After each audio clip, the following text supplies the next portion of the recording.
Tell Sydney it's all because of her. Tell Sydney heads are gonna roll tonight.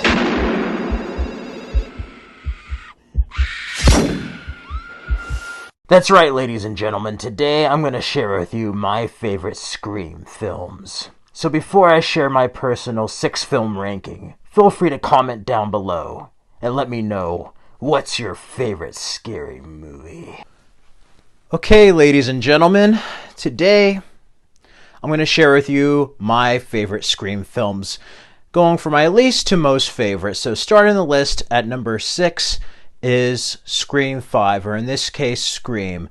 Now, this is a film that I think is the best it could be without Wes Craven. It definitely brought back the level of dread that the earlier films had, and I love what Radio Silence did with their first entry. You know, this is basically the requel. You know, they made a commentary on what they did with Star Wars, Terminator, and Halloween before it. And I love how each film makes a commentary on the horror genre during the different eras. Neve Campbell, Courtney Cox, and David Arquette are great in this. I wish they were in it a bit more, but I'm glad to see where they ended up. Some mirrored their real life, but the standouts here are the Carpenter sisters. That's right, named after John Carpenter. I love Melissa Barrera and Jenna Ortega in this. Even though you do get some crazy supernatural elements added to the Scream series, I do like the twist they had with Billy Loomis. Even though that was kind of a bit of a stretch, I liked it. All the new characters were done very well, and how they're related to the original characters.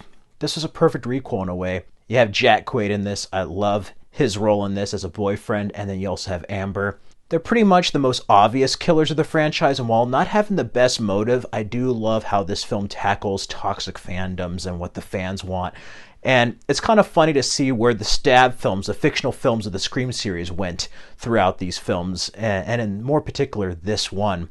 If there's anything I had against it, though, is how Dewey went out. I don't mind him going out, just the way it was executed. I'm like, you really, Amber did it? I'm kind of hoping there's still a third killer. Maybe Stu's alive. I know that's a stretch.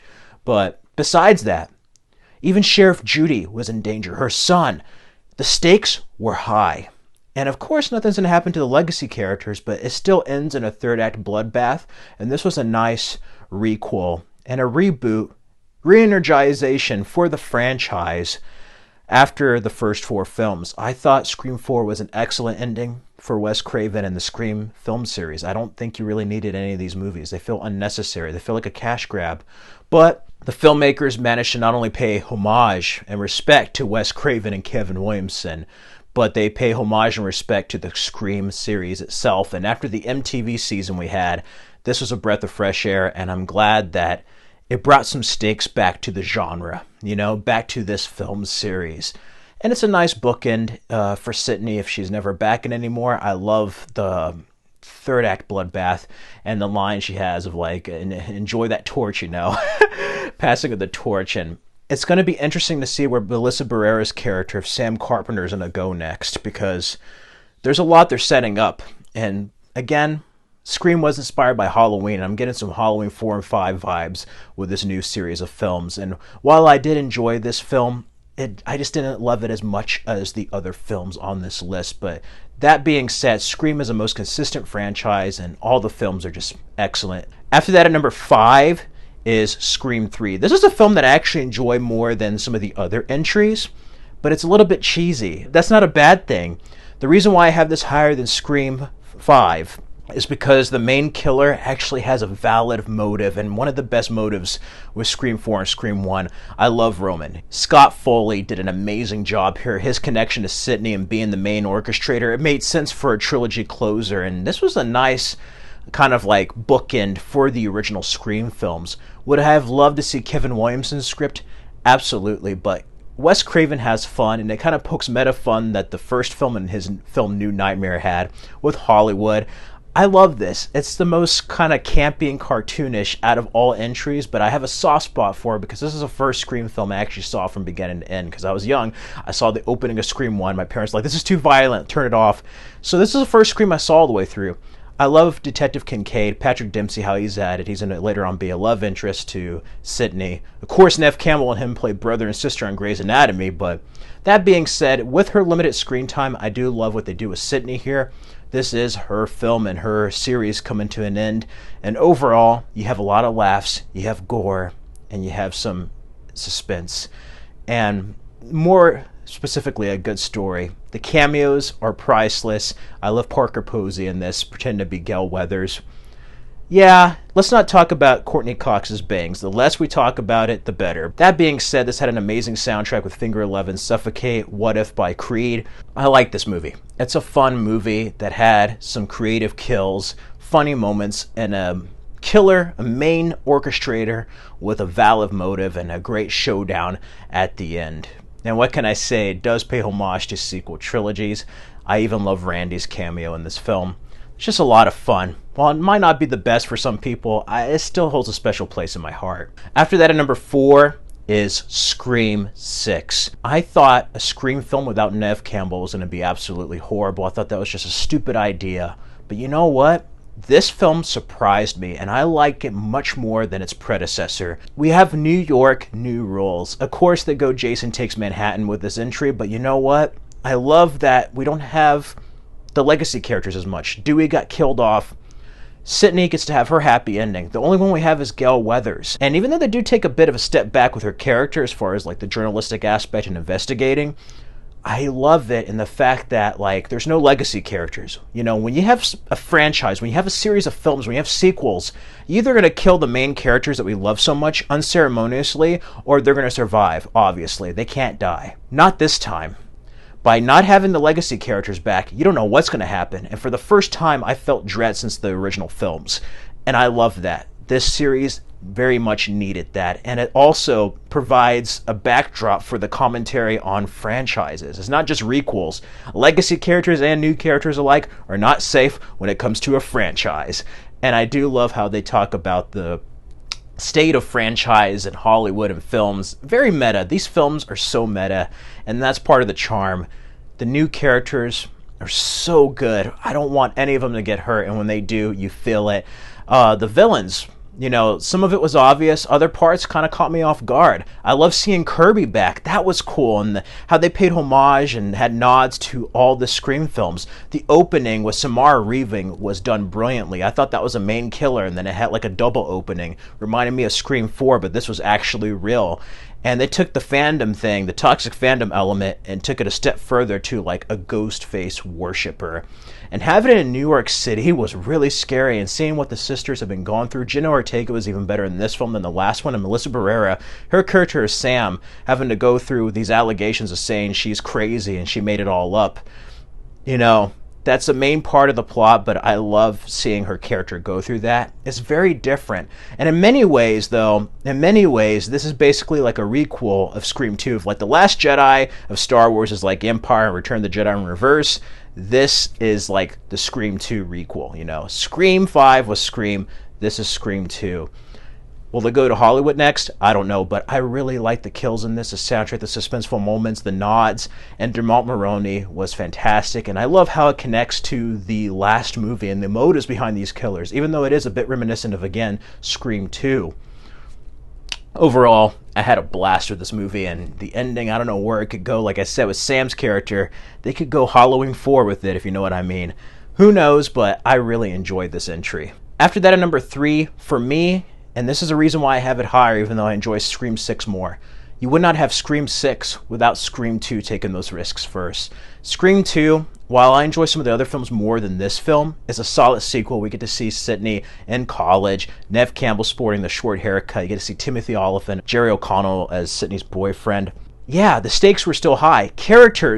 Beloved characters got killed off in crazy ways. That Randy scene in the van is just terrifying. There is moments of dread and suspense, and it doubled the ante in this. It talked about movie sequels, but it also propelled the story forward, showed Cotton Reary, Liev Schreiber in it, and I love how it ties to Billy Loomis. There's actually a motive here, and it also talks about like trials at that time. You know, you had like the OJ case and other stuff like that during the 90s. It's very relevant in the 90s and horror sequels. And to do this like a year after the original was just fantastic. Scream 5, Scream 6, Scream 1, Scream 2 are very similar in that regard. But I love this movie. You know, from that part where Dewey and Gale are together in that area, the auditorium, and then that studio, gal's just running away, there's just some moment of dread that's like similar to like Jurassic Park. And the fact that you weren't really sure who was a copycat killer, who was doing it, from the opening with Jada Pinkett Smith, that crazy opening with the stab premiere, all the way to the stuff at the college, it just kept you going from start to finish. And because of this film, there's a lot that has been paid homage to. And if it wasn't for this film being as good as it is, we would never have had a franchise. The first film is good, but a sequel is equally as important. And I think this, even though I enjoyed the others more, is still a bit underrated as a film. After that, at number 2 is Scream 4. For me personally, I love Scream 4. I kind of still prefer it as a conclusion. It's like the nice epilogue you didn't know you needed after a trilogy, kind of like Lethal Weapon 4 after Lethal Weapon 3. But not only that, this was an excellent way for Wes Craven to go out, as his swan song, as his last film. May he rest in peace. I miss Wes Craven to this day. He went out a hell of a way with Scream 4. Jill Roberts. Emma Roberts was great in this. You have Kirby, Hayden Panettiere, Rory Culkin, Sydney coming back to Woodsboro, Dewey and Gail being married, years gone by after. This is the most violent and intense and goriest out of the films. It brought that edge back that was missing in Scream 3. And while it does have moments of humor, its equal amounts of suspense, terror, and dread and gore make up for it and create something very special. And this is a commentary on remakes. From the opening scene to the conclusion in the hospital, it has to go back to family. Halloween did it. Scream has to do it. It always goes back to family. And I love the ending. Even though there's nobody in that hospital, I love that ending. Sidney Prescott is savage with her lines, and Neve Campbell is the perfect final girl as Sidney Prescott. And I love that line she says to Jill. It's like, you forgot the number one rule of remakes, Jill. Don't fuck with the original.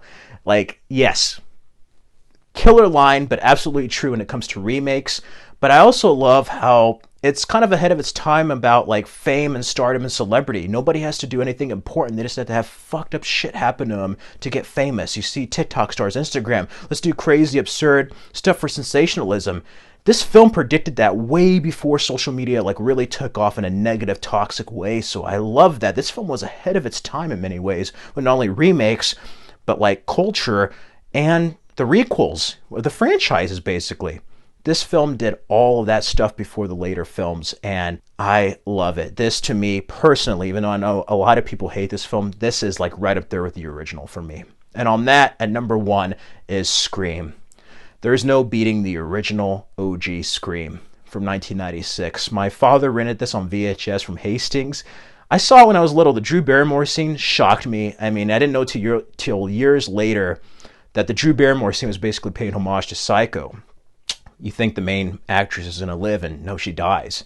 That was such a shocking moment. He turned it off. It was too gory for me, so I caught it later on AMC years later, and then on DVD. I love this movie, and I wasn't really into it when I was younger, but here's why. I didn't watch too many horror movies, and in addition to that, I think one has to be not only a horror fan, but a cinephile to truly appreciate the Scream films, and more specifically, the original Scream. And this film just reinvented the wheel. Wes Craven, of course, got meta a couple of years earlier with Wes Craven's New Nightmare, but this took the slasher genre and created a new subgenre of teen slasher genres, a resurgence in the 90s. After this, you had you had Jeepers Creepers, you had I Know What You Did Last Summer, stuff like that. But Kevin Williamson is strange because you see how Psycho influenced Halloween, and then Return Halloween influenced Scream, and every couple of decades, you just need that resurgence, that film, that story that just reinvents the wheel and brings us a new perspective in a new way. And I love that, but I also love how meta it was, and the fact that these characters were horror movie fans or were aware of the horror movie rules. They would talk about them, they would basically analyze them, know them, but still fall into them. And that was interesting. Wes Craven was at the top of his game with suspense. Just look at Red Eye, another underrated movie from Wes Craven. This film was great with the cast. Rose McGowan, Neve Campbell, Courtney Cox. I love that punching scene. Even Scream 6 paid homage to that recently. David Arquette. You have Skeet Ulrich and Matthew Lillard as Billy and Stu. Best villains. You were not expecting two killers when you first saw this. And the voice changer. Even Scary Movie made a great spoof of this, but that's because of how iconic and just superb this film is. I love Scream. It's my favorite. You still cannot beat the original. Even if you didn't have sequels, this will still work as a solid horror film. Anyway, those are my favorite scary movies in the Scream franchise. Let me know down in the comments below, what's your favorite scary movie? Until then, feel free to like, comment, and subscribe for more videos. Till next time, everyone.